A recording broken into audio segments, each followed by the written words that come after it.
Do you need to hear people saying yes and no and things like voting for the recording? Because if so, is that the computer that's doing the recording? No, this is. You want to hook the microphone up to this one so it picks it up? I think we're good. Okay.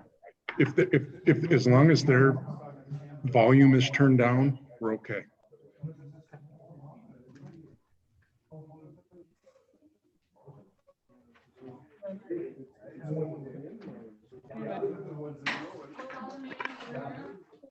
Call the meeting to order. Please rise for the Pledge of Allegiance.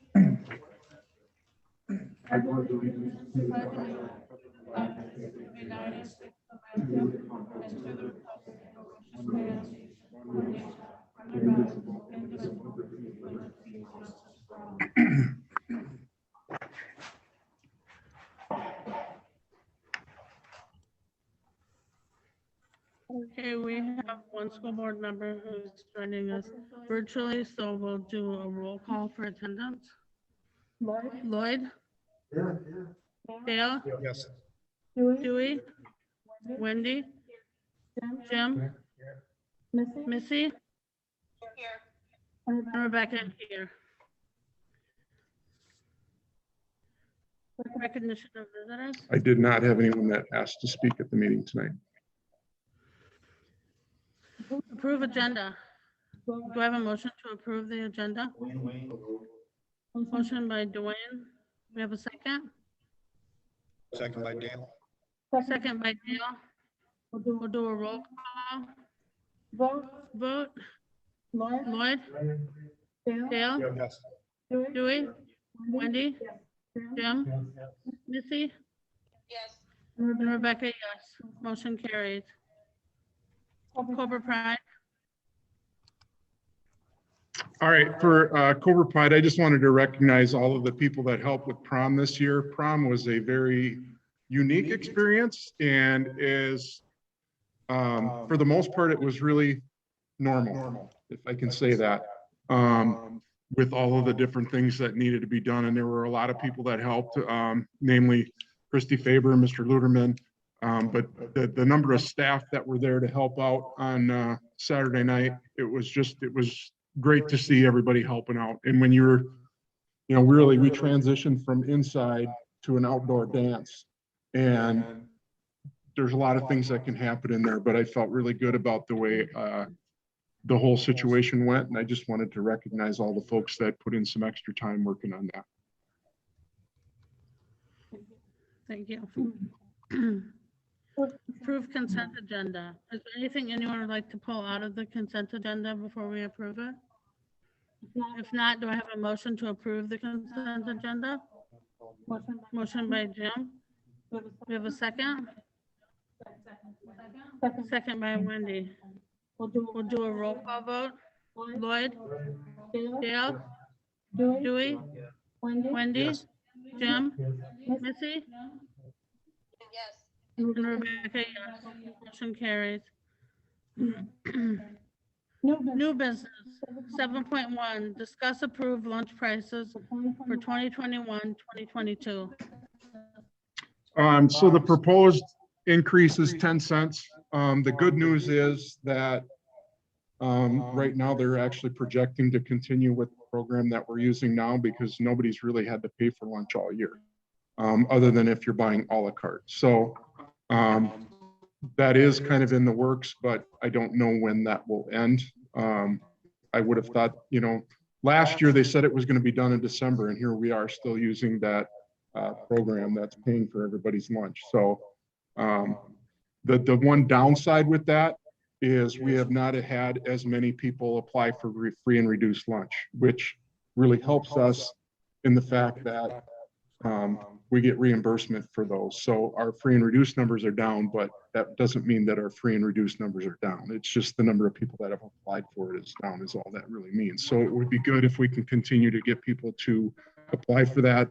The other thing that did come out, and we've tried to publicize that, is there are monies that are available for people outside of the school day for food, if they qualify for free and reduced. So hopefully they understand that and do that. But otherwise, basically, really it's an across the board 10 cents a meal increase.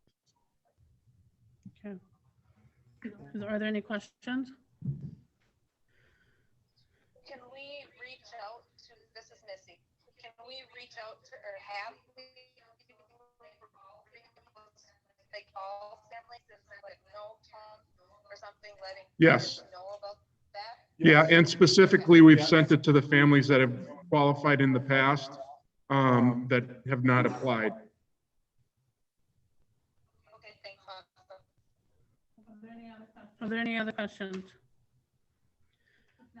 If not, can I get a motion to approve 7.1? Second. Motion by Lloyd, second by Jim. We'll do a roll call vote. Lloyd? Dale? Yes. Dewey? Wendy? Jim? Missy? Yes, Rebecca? Yes. Motion carries. 7.2, transportation update, Dave Hagan. Yeah, I asked Dave to come in and just kind of give an update on the bus fleet. I did send home in the update this weekend or on Friday, a list of all the buses with the years and the mileage. And there were 2 buses in particular that we're concerned with, but we did get the one. Bus 20 is a handicap bus. We did get that approved with CARES Act dollars to pay for that, so that's a good thing. And I'll just let you go from there, Dave.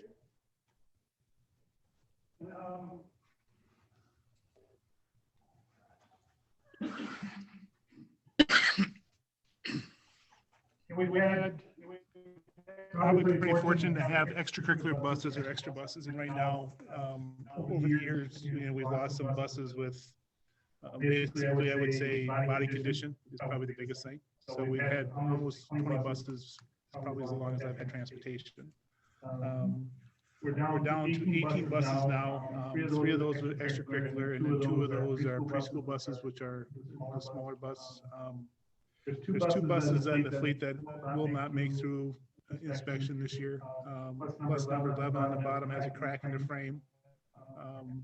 DOT only lets manufacturer weld that frame, so it's not like I can take it to a welding shop in town and have them weld it. So I'd have to send it to, in this case, a Blue Bird down to Georgia to have it welded.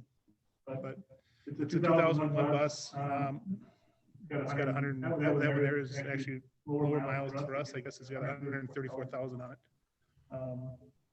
The other bus is a handicap bus. And last year, we replaced the cross members on it. All the cross members were, I shouldn't say all, we replaced pretty much all the cross members on that bus. Were rusted, and came this year that we were hoping to at least get a couple more years out of it. And the cross member, 2 cross members we thought were broke, but they weren't broke. There was nothing else left to attach to the side. So the rust had eaten on the side. So there was nothing on either the bottom of the metal floor or the side to attach them to. So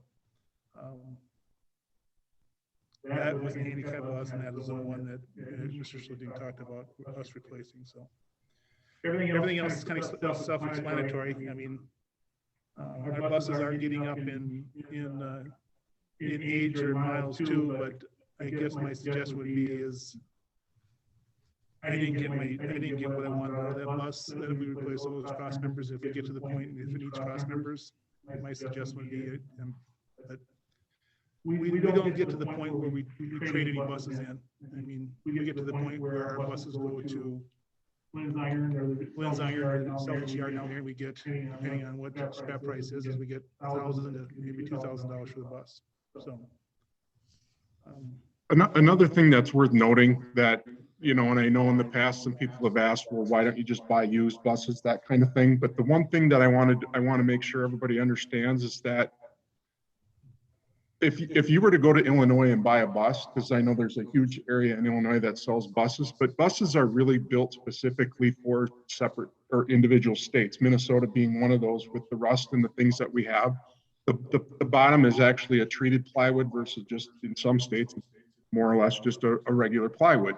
So if we were to go get one of those buses that, let's say it's a Florida bus, and brought it to Minnesota, it probably wouldn't pass inspection and it probably wouldn't last for long. So you have to be careful when you're getting into used buses to make sure that they are appropriate for Minnesota. And I know I asked Dave to look into that. He did. And there are some buses that you can buy on, cheaper, if you will, that are coming off leases.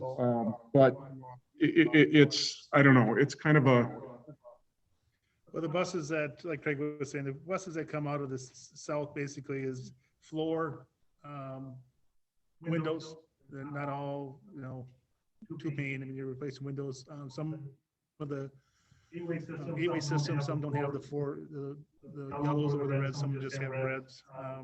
And then the skirting on the side, a lot of the skirting isn't as low as what they want in Minnesota, so you gotta replace part of the body of the skirting or the metal one that comes down, so. He asked me to go look and see the possibility to see if there was any lease returns coming back. And I talked to my salesman, I want to say he kind of laughed, but he goes, everyone else wants lease return buses coming back too, but there's not a lot of them. There's not a lot of companies that are leasing.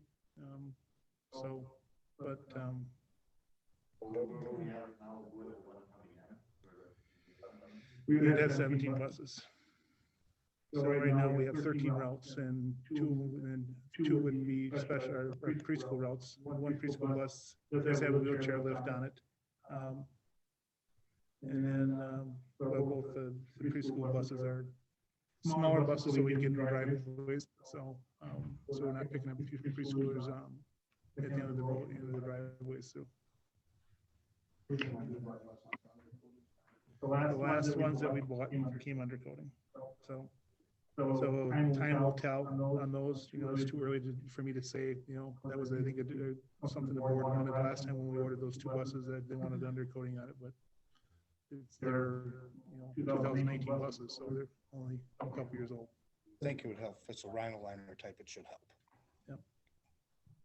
But we're getting to the point where the extracurricular, I didn't really feel a pinch until the spring sports. So when spring sports, we have 2 or 3 buses, and it kind of me and Shane have to work pretty close together in the aspect of not knowing that. One thing, not having buses to go out. 2 things, in the spring, I don't have a ton of drivers. So my road drivers don't get back. The earliest one gets back close to 4 o'clock. Well, most of the spring sports want to leave at 2:30 to 3 o'clock to get to the event. So. Ideally, it would be nice if we could look at getting another one through the CARES Act money. And originally it was like, how many do you need? Well, 2 would be great, but 1 would be better than none. Well, the pinch we're going to find out is when it comes to extracurricular, and we're not having an extracurricular bus to go. And I know neighboring districts are using an outside company. I seen this just recently that our cross country team is going in coach buses, and it's like I question is coach bus pulling up and picking up our cross country team, but that was Casson didn't have any buses, so they were running coach. But I think Casson runs a lot of coach buses. So I'm not sure. I see there was a coach bus that pulled up here for Chatfield. So I'm guessing that Chatfield's probably in the same line that when they go to use a vendor. The vendor doesn't have a ton of school buses because they're when they lease out or rent out buses, they're renting out coaches. So, but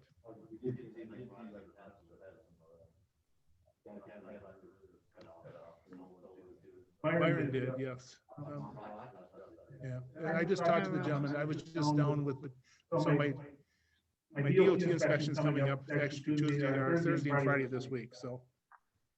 I could come back to you and tell you what this is and I feel pretty comfortable that we're ready for it, but it's like I gotta be ready for it every day. I mean, they can stop in and do an inspection whenever they want to. So, but yes, he just said that that they're cutting out of chassis. They like Ford chassis on school buses. So that if there's a Ford chassis, they like to. Something about the Chevy, he was talking about the Chevy chassis that they didn't, but then you get into the the big school buses, but they're taking them out of the big school buses too. Okay, this is Missy. Can you hear me? Yep. Can you hear me? Yeah. Okay, so basically, if those two buses don't pass, will we still be at the 17 with the new one, or is that gonna bump us down even further? Well, the two buses that I have marked with the rusty cross members and that cracked frame are not going through inspection. No, they won't pass, so red flag. What happens if they get red flag or get a orange triangle on them? They go by a percentage of our buses, so if we get buses out of service, what happens is, and then they start doing surprise inspections and they come back, and the problem with the surprise inspection is not just then looking at the bus, making an appointment, showing up and knowing that they're gonna be here on Thursday and Friday. They're gonna show up on a Monday morning at, at 7:30, and they're gonna wait outside the bus barn, and they're gonna stop my driver. And then they're gonna question my driver, and they're gonna go through a pre-trip, and they're gonna look at the bus. And it's not just, now it's just not a bus inspection, now it's a thorough driver bus inspection where they're going through the driver and everything else, which drivers aren't easiest to get. And I think if some of my older veteran drivers, if they have to go through a pre-trip inspection and get questioned by the DOT, they may not drive. I don't know, it's just my own opinion. We've been pretty fortunate. We did have a couple years where we did have a couple bad inspections, and they did show up, and they were here for a couple surprise inspections. I mean, the issue that I have is that my DOT officer lives in Hannibal. He gets done early with work. He needs to fill in a blank, But if my numbers are good, there's no reason to stop here. And I think, Missy, what you're asking is if with the replacing bus 20, the new handicap bus that we had, when we get that, we will be at 17, correct? Yeah, Yes, I was correct. wondering if Add that was 17. the number, or if we're still considered to be short. And if, like, I know you mentioned ideally two, but is that where we have ran, is like, what is our normal number for running, and what will we be at? If we have, correct me if I'm wrong, but if we have 18 buses, that means that we have 2 for extracurricular, Right sure, now, that'd be- specifically. Or no, we have more than that. Three. That'd be 3 extracurricular. 3 extracurricular, yes. I'm sorry. Yep. So with losing bus 11 and then handicap bus 20, and replacing 20 with the bus the handicap bus, that would take us down to 2 extracurricular buses. Yeah. And then we do have the 2 smaller buses that are my preschool buses that we could run extracurricular if I had to. Just to let you know, I do rent vans from a vendor in Rochester for golf. So 2 things. I just don't have a CDL driver to take golf at, and the golf has taken 6 kids, and I've talked about, I've talked to the softball coaches if, with the numbers, some of the numbers are down, if I sent 2 10-passenger vans, I possibly could, depending on, junior high track is taking a van for me right now because their numbers are at 9. So. But. Just, I mean, we would need, where we're gonna see the pinch is we could probably get through football and the winter sports, but when it hits spring again, it's gonna be tight. I mean, we're just gonna be, we're not gonna have buses, and if I have a route bus that's down, that's just gonna be tighter. And if that's the case, and if we have to go to a vendor in Rochester or someplace that would come out and either haul our kids to an extracurricular, that's where we're at, so. So ideally, it would be nice to, with the 1 bus coming, would be nice to get 2 more, But as long as I've been here, and some of the board members have been here just longer than I have, but it's like, the board has made comment 1 bus, 2 bus, 1 bus, 2 bus, and it's like, then we go 1 bus, no bus, no bus, no bus, And I don't know, we've got, some 20-year-old buses there, and, it is what it is. It's kind of self-explanatory, I guess. We haul to the ALC and we haul to the South Campus both, yes.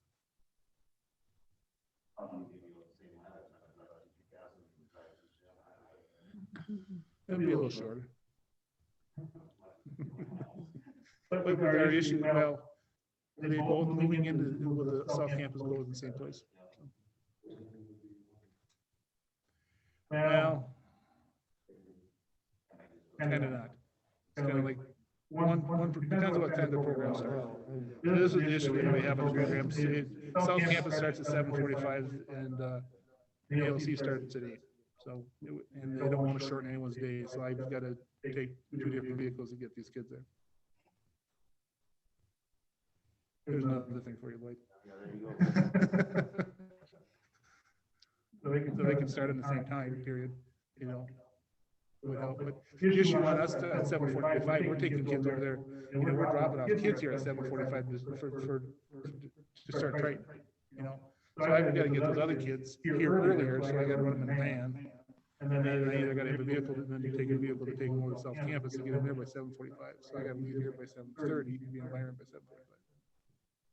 So that adds on to the vans also, so.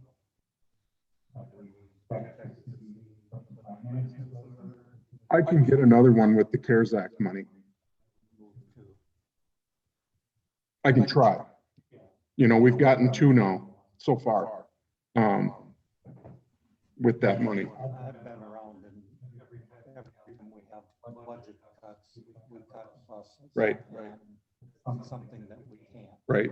And as long as you're, you know, and that's the big thing, I think, with the bus inspection coming up. And if we can show that we've lost the bus, we have a very good argument to say that we need to replace that to keep the number of buses that we have with that funding.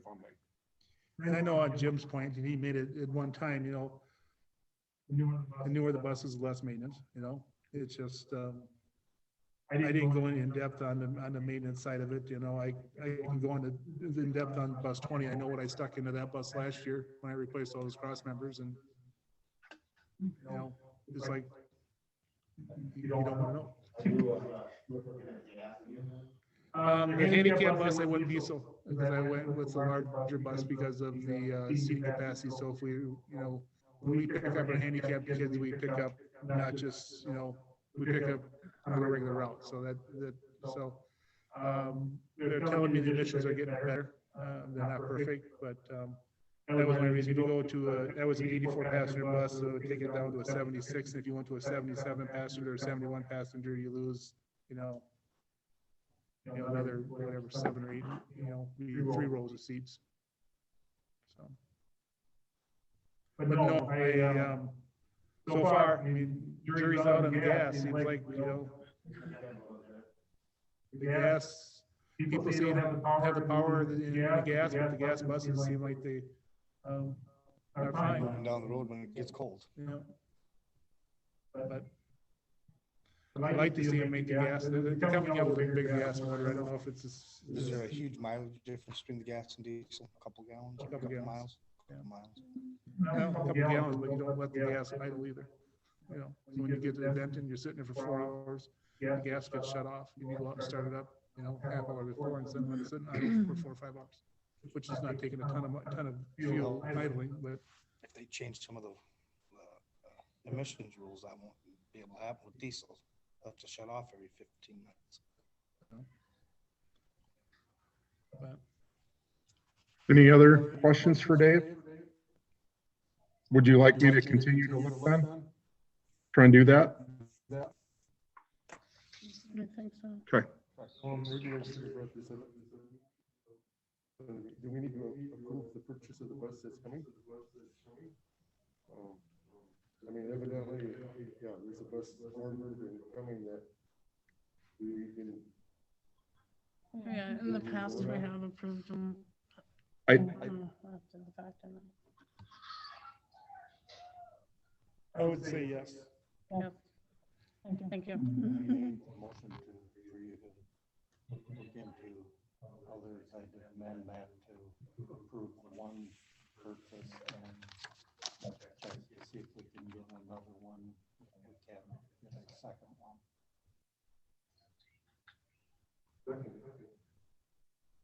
Okay, motion by Jim, second by Lloyd. Did you hear that, Missy? Missy, are you there? Yes, I heard it. Okay. All right, then we will do a roll call vote on Jim's motion. Lloyd, Dale, Yes. Dewey, Wendy, Jim, Missy, Yes, and Rebecca, yes. Motion carries.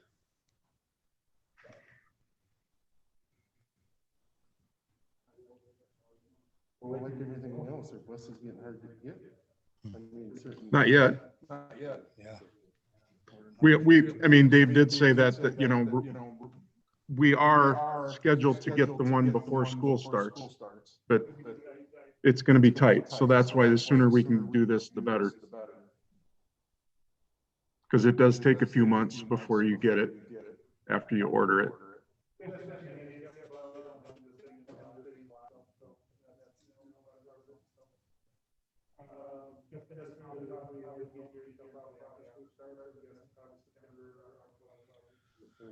What is the price of it?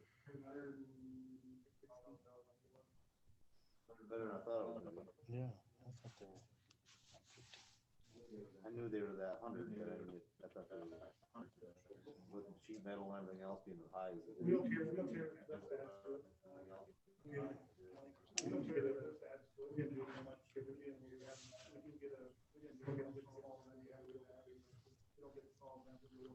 Just the big heaters.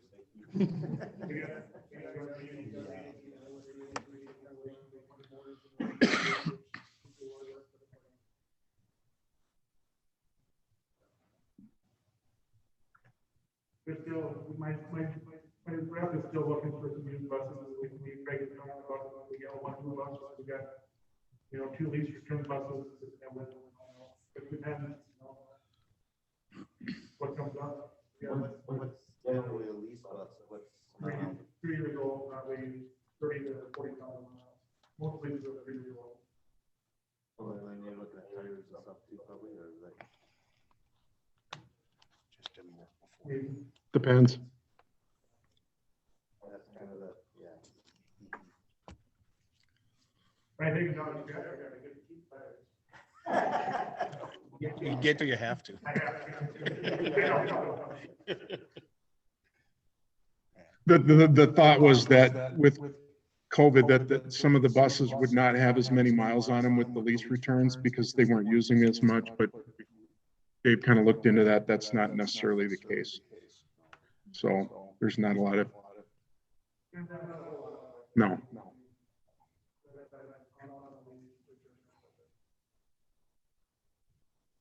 Well, thank you for the update.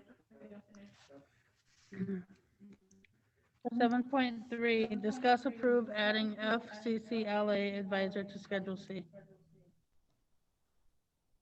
This was what the presentation was last month, so just looking to get that added to Schedule C. Make a motion to approve 7.3. Motion by Dale, okay. Motion by Dale, second by Jim, to approve 7.3. We'll do a roll call vote. Lloyd, Dale, Yes. Dewey, Wendy, Jim, Missy, yes, and Rebecca, yes. Motion carries. 7.4, discuss approve motion to rescind policy 808, COVID-19 face covering policy as authorized. Yeah, MSBA recommended that all of the policies that we've passed, that we should rescind those now because a lot of them are outdated with the changes in the guidelines. So really that doesn't change what we are required to do as a school, but it does change our policy so that it's in line with what we can do. For instance, not wearing masks at a board meeting. That just puts a lot of those kinds of things in line. But the kids are still in them, Yes. Yes, that hasn't changed. That's why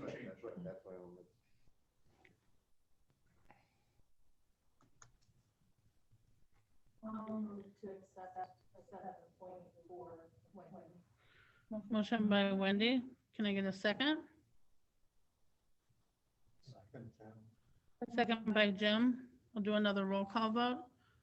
Lloyd, Dale, Yes. Dewey, Wendy, Jim, Missy, yes, and Rebecca, yes. Motion carries. 7.5, student council report. Yeah, go ahead, Brenna. You can have a seat up there.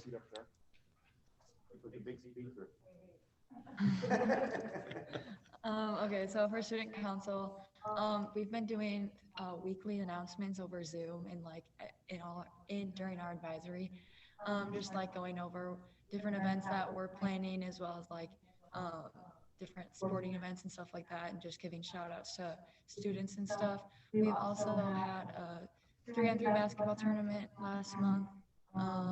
We had a game night on the turf that went really well.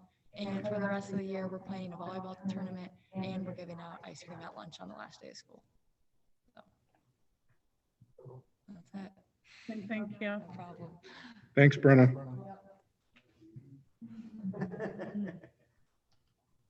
7.6, Z report. We have a meeting Thursday. Just forward here, not too awful long ago, our agenda and stuff to take. They have a proposed, it's not been approved yet, proposed, groundbreaking June 15th at 1:00. The rain date would be, that's the Tuesday, the rain date would be Thursday, June 17th at 1:00 at the building site. Sounds like they're discussing, the Carl Perkins grant.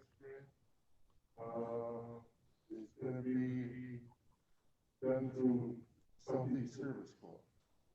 I guess. It's proposing anyway, it hasn't been approved yet. One of the issues with the Carl Perkins grant, the facilitator on that is, Retiring. retired. She's leaving, well, yeah. She's leaving Zed anyway. Yes. It was, K. Frick. and, so we were looking at other options for that grant. Yeah. And I see it's proposed to the Southeast Service Corps. Graduation, ELC graduation is the 24th. I believe it's the same day as the board. No, 26th. The same day The senior boards. as senior boards, I believe. Graduation 26, 4:00. It'll be outside. So does Pine Island Boyd have one more year with us, or are they done this year? They have one more year. That's what I thought. If they-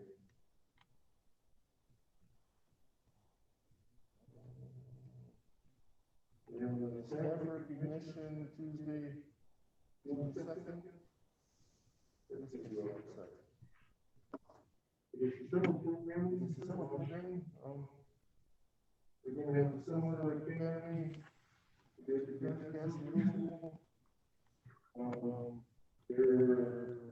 Normally they'd have 400 kids there, they're only allowing 170. This is their plans to extend the school year. That's at Pine Island and Greenfield.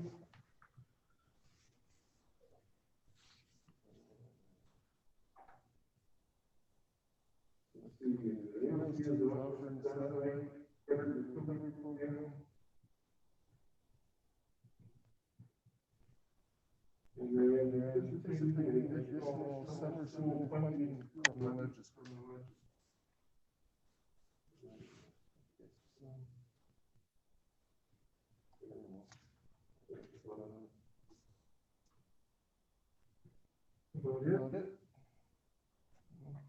Questions?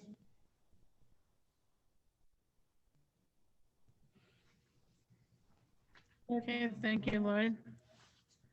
7.7, principal's report.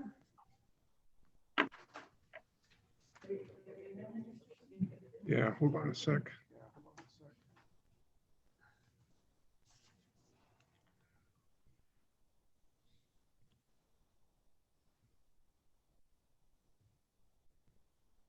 Oops.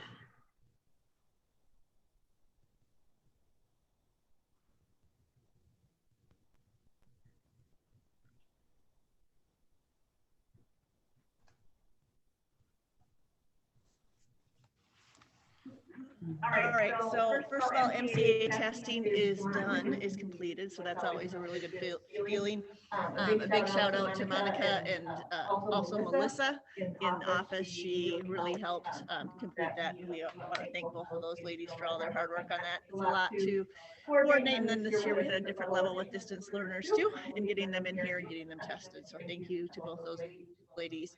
We are beginning the process of reviewing reading curriculum for next year. My office is full and organized in 3 strategic stacks of different curriculums for elementary to start looking at for adopting in the future, but just starting to look at them and work with them next year. Third graders were able to attend their field trip for Farm Safety Day. Thank you to all the high school students that helped and Mr. Ickler. It's a great day for the kids, and it's just nice to kind of get back to that normalcy and getting our students out and in the community. It makes me feel good, and also the students. The Lions, in the next pic, when you get to the pictures, you'll see that second grade planted a new tree in our courtyard. And if you ever have a chance to come out there, it's kind of cool when the kids are out there. They always talk about, that's our tree. They know which tree was theirs when they're second grade. And so as we planted that new tree this year, it was kind of cool for me to have those kids identify that. So thank you to the Lions and always giving back to our school as well. We have class list done for next year, and we will have a move update. We will discuss that.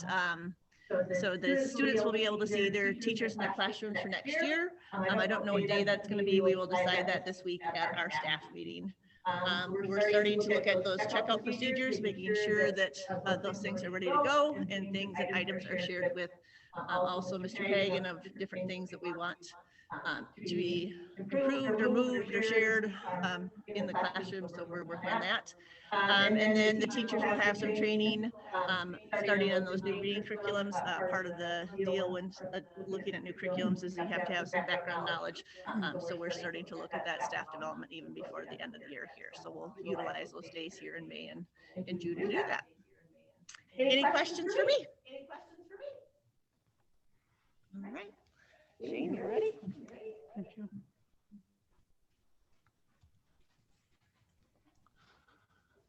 As Mary had mentioned, for the elementary school, we have also concluded the MCA testing in the middle school. And as she thanked Mrs. Maloney and Melissa, I wanted to thank Monica again for being the DAC this year, District Assessment Coordinator, and organizing all of our testing for math and language arts and our science in the middle school. At the end of the school year comes a need to collect a lot of items from our students, both the in-person and our family flexors.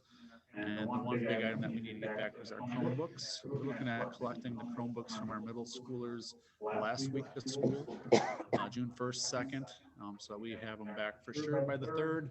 And then our family flexors will have opportunity on June 4th, that Friday, to drop off their Chromebooks.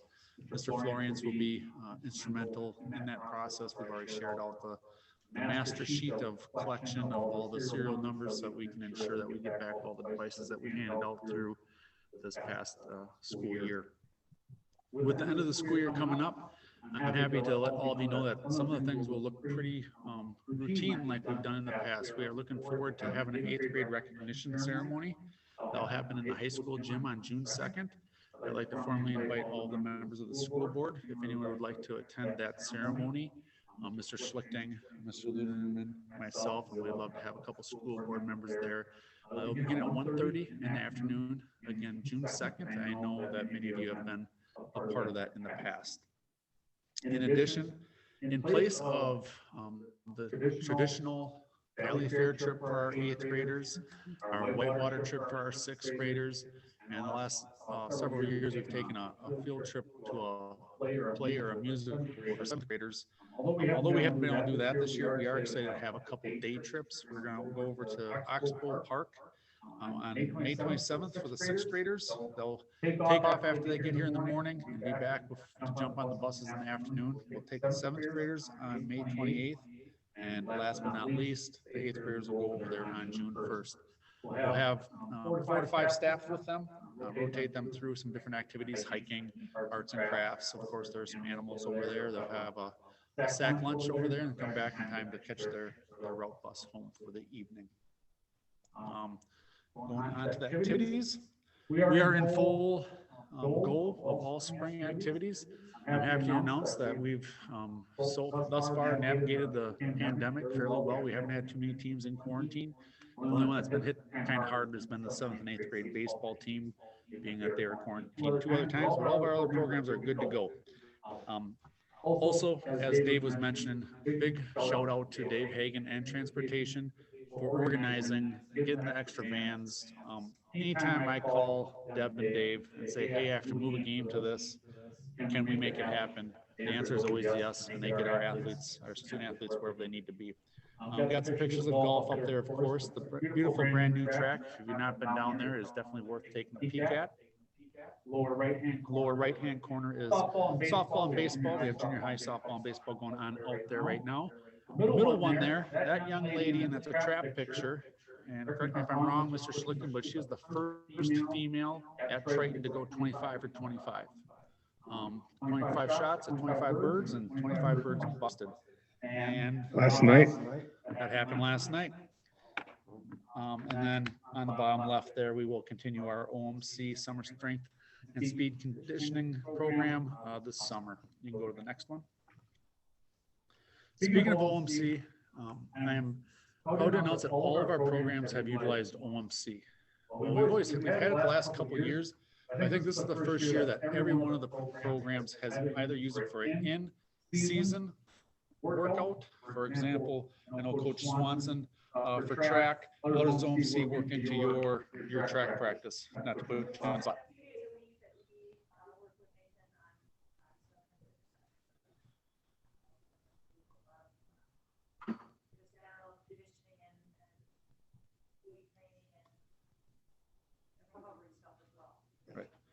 So track and field, the baseball team has a couple mornings with Nate, the strength coach. They do a lot of stretching and arm care stuff. Our football team is still working out in the mornings. Our girls basketball team has a pot of girls that are working out after school. And all of our programs, even golf, is doing a workout right now through OMC. So that's really cool to see, and I think it's going to be critical moving forward for the development of our athletes. I mentioned already that we'll roll into the summer with OMC. And speaking of summer, we're expecting a more normal summer there also with coaching waivers. Beginning on June 7th, coaches can have contact with their student athletes again. For example, a wrestling coach shouldn't be having wrestling practices until June 8th. On June 8th, now I can hold a wrestling practice and I can practice with them all the way through the summer. Our coaches are looking forward to getting the skills and drills going of the basketballs for the boys and the girls, and volleyball and football practices for sure. Postseason tournaments. Next week is the last week of regular season. As the calendar flips to June, we will be seeing softball and baseball subsections, and we'll also see the track and field section and subsection meets. Tomorrow night, True Team is here at Triton. Many of you have seen True Teams held here in the past with up to 20 teams. Tomorrow's True Team event will be 5 teams. You got my number right there? So Triton will host, and there's a couple other schools hosting the True Team. They combine all the results to determine who the True Team champion will be. And then sections will also be held on our beautiful new track on June 8th and 10th. With track and field on the topic of conversation, I also wanted to shout out Coach Swanson. We've hosted a number of track meets already this year, and today has been the first time that we've had a track. Meaning Coach Swanson and her assistant coaches have taken the show on the road. We've hosted track meets at Casson, Hayfield, Pine Island, Byron, meaning she loads up all the timing stuff. She goes over there, sets it up for this, for the meet, and that allows our kids to still have that opportunity. So thank you very much, Coach Swanson, for making that happen, because those are events that may not have been able to take place if she didn't step up and host them on the road. It's got to feel pretty good to have the track, so you don't have to lug all that stuff all around. Last but not least, I've had this conversation with all of our coaches. In the day and age that we're in, it's important for us to take advantage of every opportunity that we have. I know of a lot of the teams in the area, a lot of sports in the area that get stopped for a 2-week pause because of COVID. So we tell our athletes every single day, if it's a practice or an event or a game, take advantage of the opportunity, enjoy the opportunity given. Thank you. Any questions?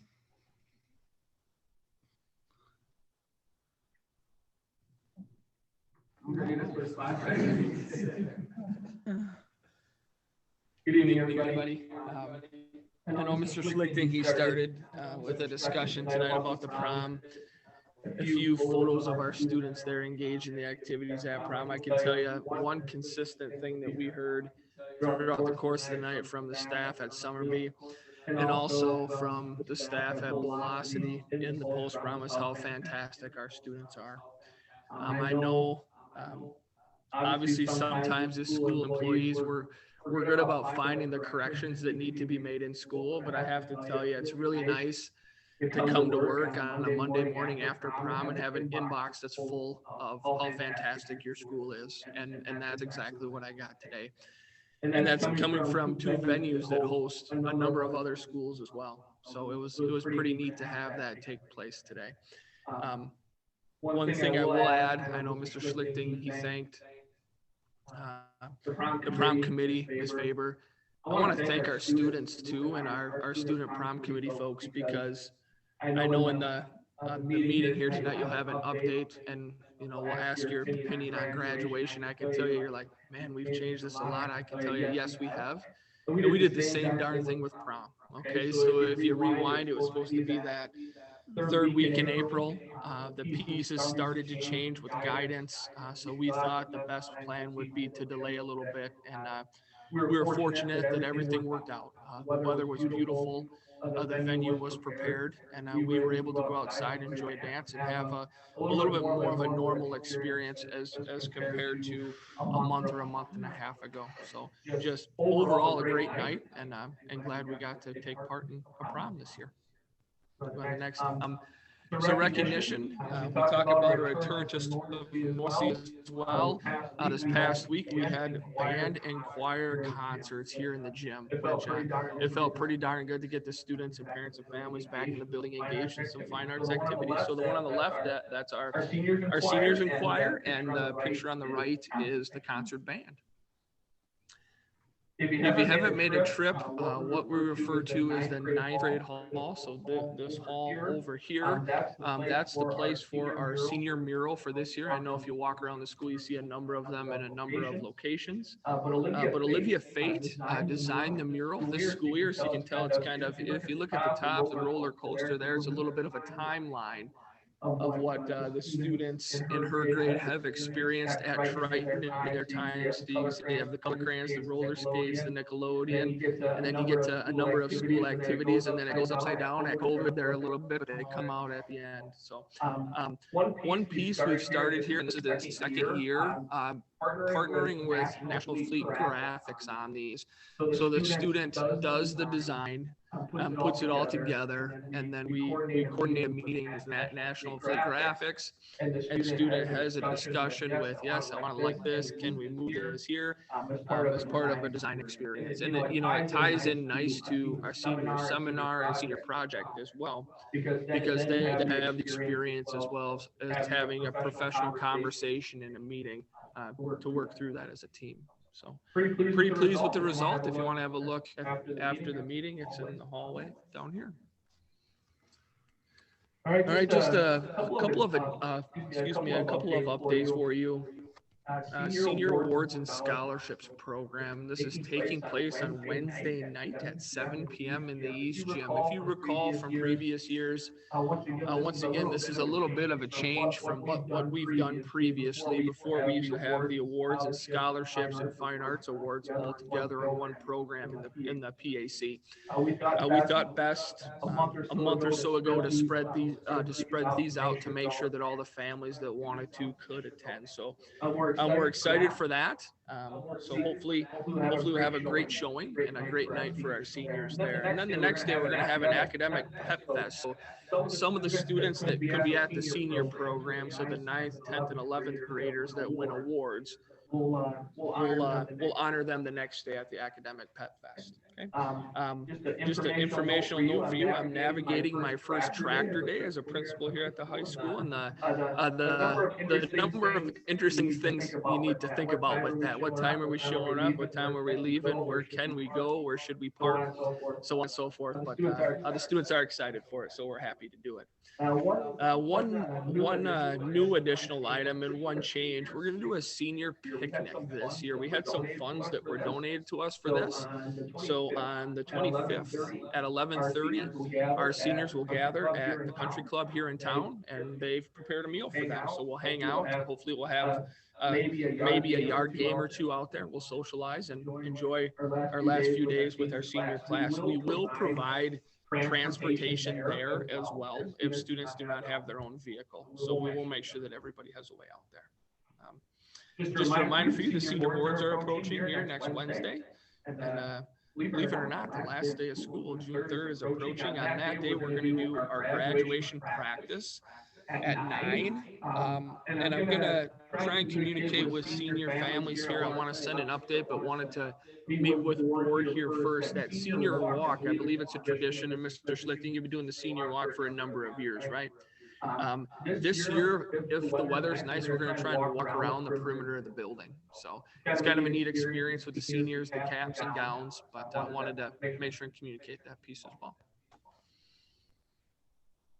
All right, just some updates for you. Lloyd, you talked about the summer school program a little bit. We have a number of students in need of credit recovery right now, just based upon the way the credit attainment process has gone here this year. And I don't mean to paint a terrible picture for that, but we have a number of students that need to earn additional credit to finish up here. So we're planning on taking full advantage of the ZED program here in the summer. One thing that's new and different with that, instead of just going for the summer, now what they did is they set it up week by week. So let's say I just had a math class. Well, the first week is just math. The next week, the subject changes. Okay, so we're meeting with students now to try and set that up. One piece and work with Mr. Schlichting and the funding we have, we're going to be able to provide transportation to and from. So I think that will remove a lot of barriers for our students in accessing that summer credit recovery. And then that's for the month of June. And then for the month of July, we're exploring options to hold a program here to help our students even more. So the numbers are 29. So we'll continue to meet with students. I think I met with 14 today. The papers went home, and hopefully they'll return those here and we'll get going. No, this is basically grades 9 through 11. The seniors, if they're in need of credit recovery, we're going to try and get as much done as we can before the 6th of June. So we can hopefully have them participating. Correct. Yeah, the 29 is not the senior class. Absolutely not. No, that's 9 through 11 right now. Yep. All right, you can go. Graduation updates. As you know, restrictions continue to change, right? And that's created kind of a, I've heard the analogy of moving the goalpost in a football game or moving the target and trying to figure out what to do here. Our biggest piece, what we want to do is provide the best experience for our students that we possibly can for our students and families. So what I'd like to bring up for discussion tonight, and I wanted to bring it up because we're to the point in the school year where I'd really like to communicate with families and students and let them know this here is our plan. So I've had some preliminary conversations with students and families to try and get some feedback on that. And right now, what the proposal would be to go outside. That would be the same date, the same time, okay?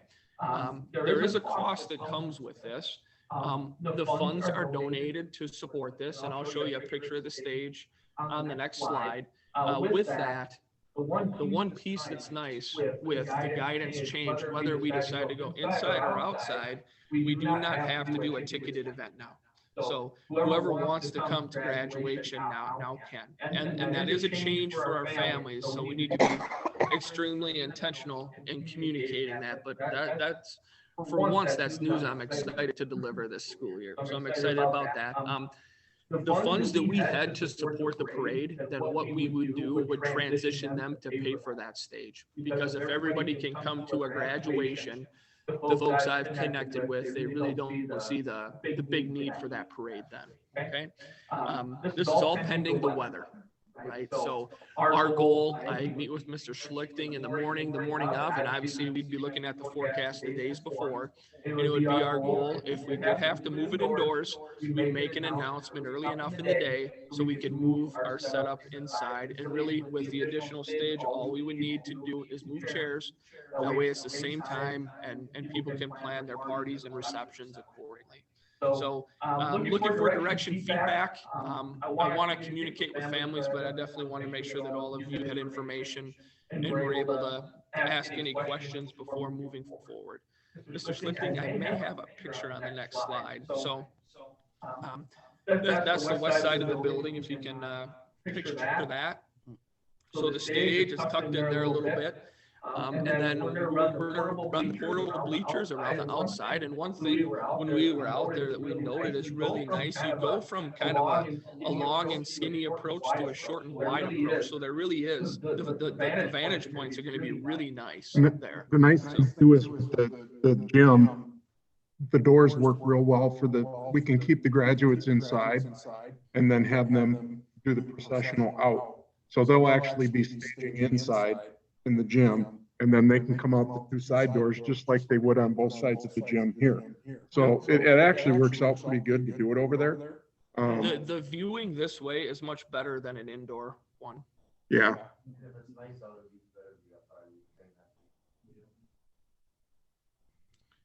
So there's an example of a stage that they used at Caledonia. So I saw this information. I know we went to So Bright Productions, if you remember the stage we had a year ago.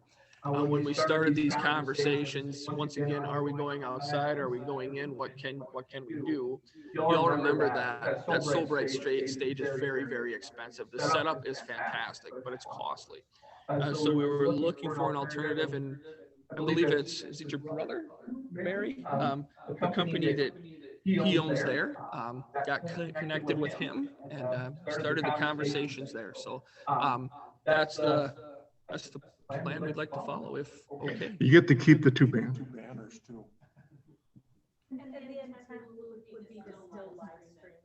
We could live stream, yes. I think that's one thing, and Shane can probably attest to this as well. Once you start doing that, I think it's a great thing. And if we take anything from this time, it kind of forced us into that world a little bit. So I think that's a positive thing. And the nice thing is then you have a record of it too. So I'm not sure if I have anything else after that, Mr. Schlichting, or not. In terms of the graduation, questions, ideas, concerns, are we comfortable with the outdoor approach? Okay. Now just order the weather. We'll be just fine. Minnesotans, you can take any weather. Sure. All right. Any questions? Thank you very much. Thank you. Superintendent's report.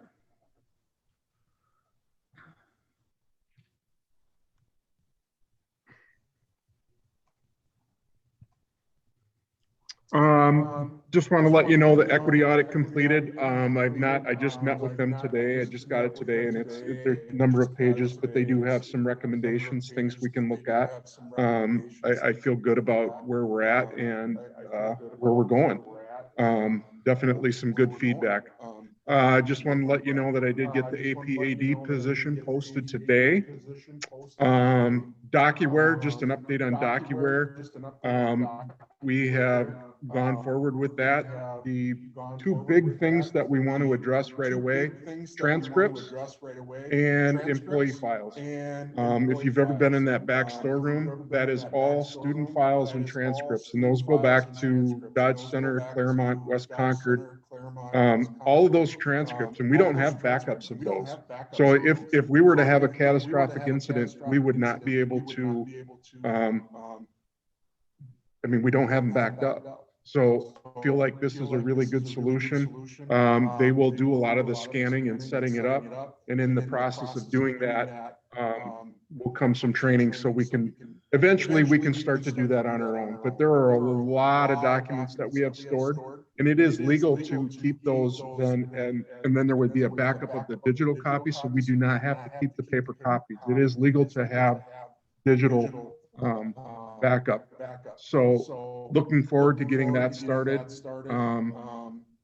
And we got them to throw in some, what was it you wanted, Patty? You got? Yeah, you can fax from your computer. We got them to throw that in for free. It's just another service, and all of it's through Metro Sales. So Metro Sales became a vendor of DocuWare. So the other thing that will be nice with this, you can also, I don't know if any of you have used it, but DocuSign, you can actually sign documents then. You wouldn't have to, you know, Patty wouldn't have to run out and get your signatures. You could actually. I think she enjoys that. Yeah. So anyway, that's a really monumental move forward, in my opinion. To get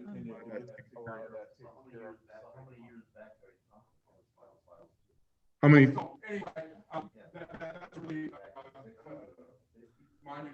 He wants to know if you have his. Further back. Oh yeah, I think we have files that go back to the 20s. Yeah. So we have literally, we have transcripts from. Yes. Forever. And you know, like Michelle said, we'll get, you know, you get 3 calls a week where somebody wants a copy of their transcript, and we do have a newer way of doing that with Parchment. That's from the last couple of years moving forward. But for those older documents, we need to have a backup. Yeah, so it's a good thing. Tracks complete. We, you know, like we said, we got a home meet. Really surprised with the surface.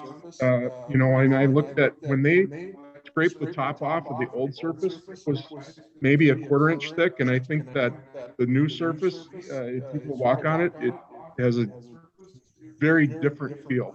I'd say it's more like a 1/2 inch thick. It's really a nice surface. So real happy with the way that turned out. And the other thing is, remember, when the time comes that you need to resurface it, you can actually upgrade the surface. Whereas in the past, it was just a new adhesive spray over the top. That's already part of the new track. So that'll be good. COVID update, you know, those numbers have been fluctuating up and down. Right now, knock on wood, we're in a pretty good spot. But, you know, it's something we've dealt with all year, up and down. The county numbers, you know, they've kind of stabilized in that 20 to 30 range. But I don't know.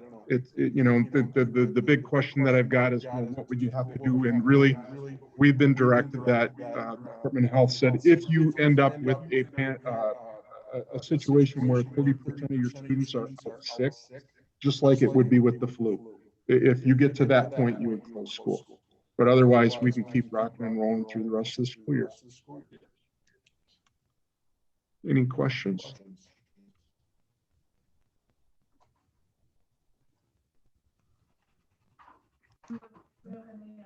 Do we have any other new business? If not, reminder that we have a study session next Monday, May 24th at 6 o'clock. We voting there? Okay, so can I get a motion to adjourn? Motion by Dewey, Second, Dale. second by Dale.